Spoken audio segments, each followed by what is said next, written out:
नमस्कार सगळ्यांना, मी सुचिता आजच्या एका नवीन व्हिडिओमध्ये तुम्हा सर्वांचे खूप खूप स्वागत करते। तर आज आपण ब्लाउज डिझाईनचं कटिंग आणि स्टिचिंग बघणार आहोत। तर उंची या ब्लाउजची बघा 14.5 घेतलेली आहे, नंतर शोल्डर 6 घेतलेला आहे, मुंडा 6.5 घेणार आहे, बघा इथं 6.5 घेतलेला आहे। त्याच्यानंतर छाती मापाचा 4 + 2 असं टोटल 12.5 माप होते आणि कमरेचं कमरेचा 4 + 3 असं टोटल 12 इंच माप होते। अशा पद्धतीने या ब्लाउजची मापे आहेत। तर मोठ्या साईजचा ब्लाउज आहे। तर इथं गळा रुंदी आहे ती 2.5 घेतलेली आहे आणि गळा उंचीचं सुद्धा मार्किंग करूया। तर गळा उंची जी आहे ती 9.5 इंचावरती मार्किंग केलेलं आहे। खालच्या साईडला 2.25 इंच गळा रुंदी घेतलेली आहे आणि हा बॉक्स तयार करून घ्यायचा आहे। गळा खालच्या साईडला थोडासा जास्त रुंदी घेतलेली आहे। गळा याच्यामुळे छान असा होतो, झुळका वगैरे होत नाही। तर सिंपल गोलाकार अगोदर इथं मी देऊन घेतलेला आहे आणि कटिंग करून घेणार आहे। बघा या पद्धतीने इथं हे कटिंग करून घेतलेलं आहे आणि त्याच्यानंतर आता मेन ब्लाउज पीसचं जे कटिंग आहे त्याची सरळ बाजू वरती आहे आणि त्याच्यावरती अस्तरचं कटिंग इथं मी ठेवलेलं आहे। आणि आता याला आपण गळ्याचा जो आकार आहे त्याला कडेने टिप मारून व्यवस्थित अटॅच करून घेणार आहोत। तर बघा गळ्याचा आकार जसा आहे तसं टिप मारून घ्यायची आहे। तर मैत्रिणींनो, अजूनही तुम्ही आपल्या चॅनलवरती नवीन असाल तर लाईक, शेअर आणि सबस्क्राईब करायला विसरू नका। आणि तुम्हाला जर माझी ही ब्लाउज डिझाईन आवडली असेल तर मला कमेंटमध्ये तुमचं मत नक्की सांगा।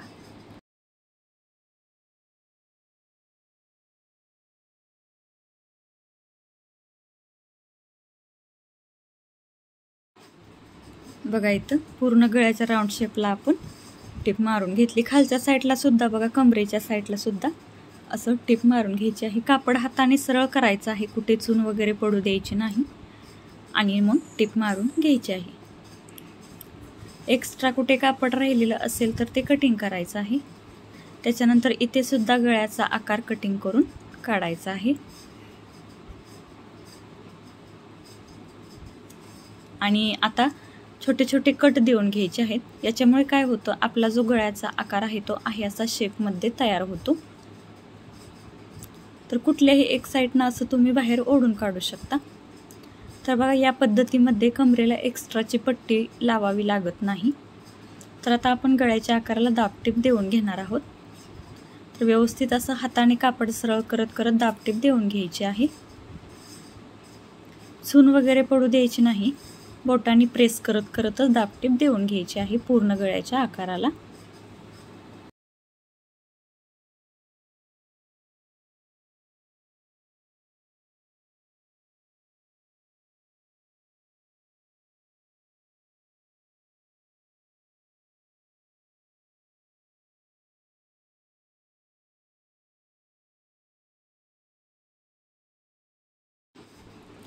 त्याच्यानंतर आता खालच्या साईडला सुद्धा बघा अर्ध्या इंचावरती दाबटीप द्यायची आहे। बघा व्यवस्थित कापड आहे का ते बघायचं आणि दाबटीप देऊन घ्यायची आहे खालच्या साईडला सुद्धा।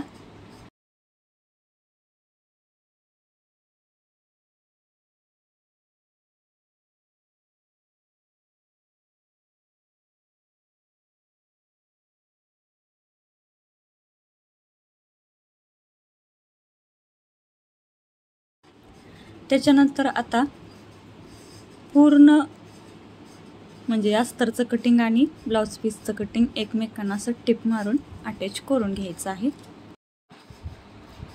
बघा इथं व्यवस्थित असं एकमेकांना टिप मारून जोडून घ्यायचं आहे आणि एक्स्ट्राचं जे कापड आहे जे दिसतंय ते मेन ब्लाउज पीसचं जे कापड एक्स्ट्रा दिसतंय ते कटिंग करायचं आहे।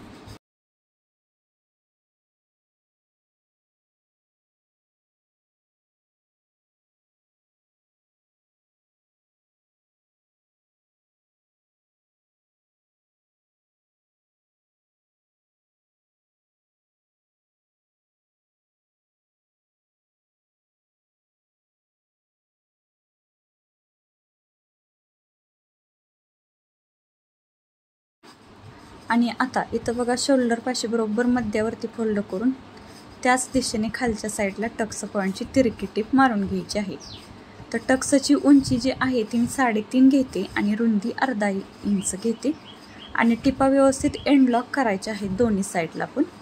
या पद्धतीने दोन्ही साईडच्या टक्स पॉईंटच्या टिपा आपण मारून घेतलेल्या आहेत.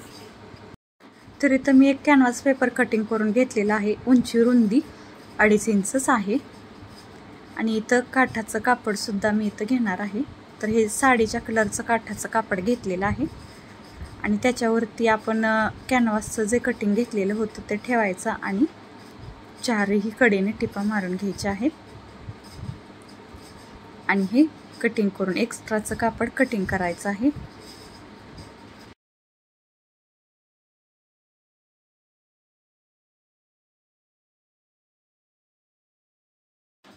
तर इथे असा आपण हा पॅच तयार करून घेतला. तर आता हा जो आपण पाठीमागचा भाग शिवून घेतलेला होता तो घ्यायचा. तो बरोबर मध्यावरती फोल्ड करायचा बघा इथं. आणि इथे एक मार्किंग करून घ्यायचं, एक लाईन ड्रॉ करून घ्यायची मध्यावरती या पद्धतीने. आणि हा जो पॅच आहे तो इथे जॉईंट करायचा आहे. तर अगोदर आपण पिनने सिक्युअर करून घेऊया व्यवस्थित.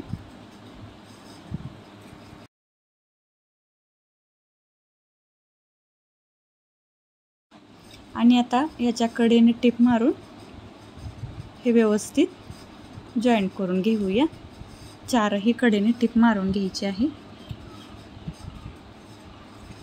व्यवस्थित तिरकं वगैरे होऊ नये याची काळजी घ्यायची आणि मगच टिप मारायची आहे.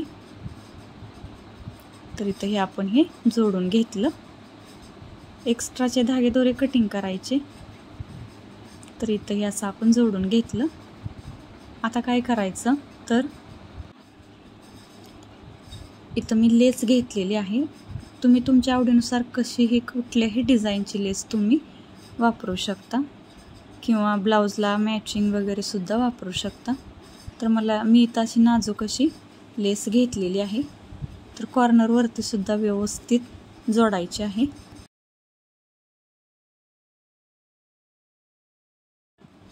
व्हिडिओत दाखवल्याप्रमाणे लेस जी आहे ती जोडून घ्यायची आहे. पॅचला सुद्धा पूर्ण कव्हर करायचं आहे लेसने. छान असा लुक येतो ब्लाऊजला बघा. तर तुमच्या आवडीनुसार कोणतीही लेस तुम्ही इथं वापरू शकता. मी गोल्डन कलरची लेस इथं यूज केलेली आहे. आणि तुम्हाला फोल्ड करून लेस लावायची असली तरी चालतं.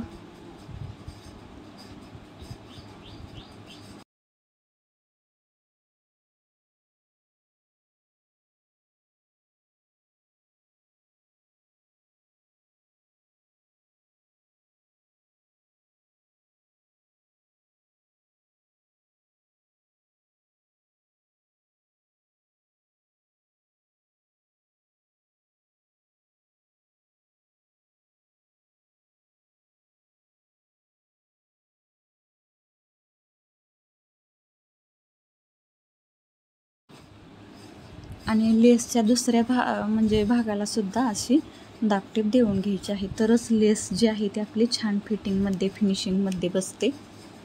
आणि आपण जो पॅच जोडलेला आहे त्याला सुद्धा पूर्ण अशी कव्हर करू शकेल. दोन्ही साईडला टिप मारून घ्यायची आहे.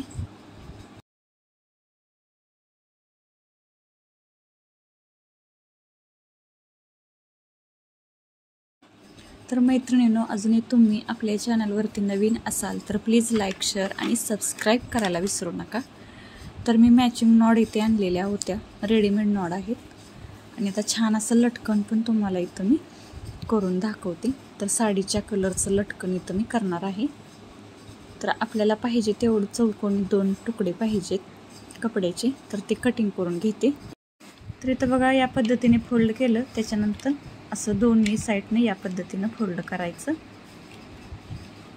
आणि आपली जी नॉड आहे ते बरोबर मध्ये घ्यायची आणि असं या पद्धतीने फोल्ड करून खालच्या साईडला टिपा व्यवस्थित एंड लॉक करून टिप मारून घ्यायची. एक्स्ट्राचं कापड कटिंग करायचं आणि हे असं बाहेरच्या साईडला ओढायचं. छान असं लटकन आपलं तयार होतं बघा. इथं किती छान लटकन आपलं तयार झालेलं आहे.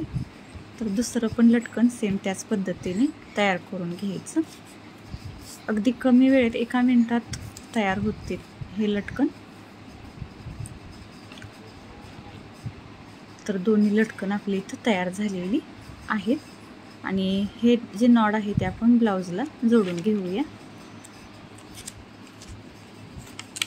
तर साधारणतः 3.5 इंच रुंदी, 3 ते 3.5 इंच उंची इथं आपण नॉड जोडत असतो। म्हणजे जास्त मोठ्या मापाचा ब्लाऊज असेल तर 3.5 इंचावरती नॉड जोडा आणि मीडियम किंवा कमी मापाचा जर ब्लाऊज असेल तर 3 इंचावरती नॉड जोडल्या तरी चालेल। या पद्धतीने नॉड इथं आपण जोडून घेतलेली आहे। बघा फायनल लुक आपल्या ब्लाऊजचा तयार झालेला आहे। तर मैत्रिणींनो, आवडल्यास लाईक, शेअर आणि सबस्क्राईब करायला विसरू नका आणि कमेंटमध्ये मला तुमचं मत नक्की सांगा। व्हिडिओ पाहिल्याबद्दल मनापासून धन्यवाद।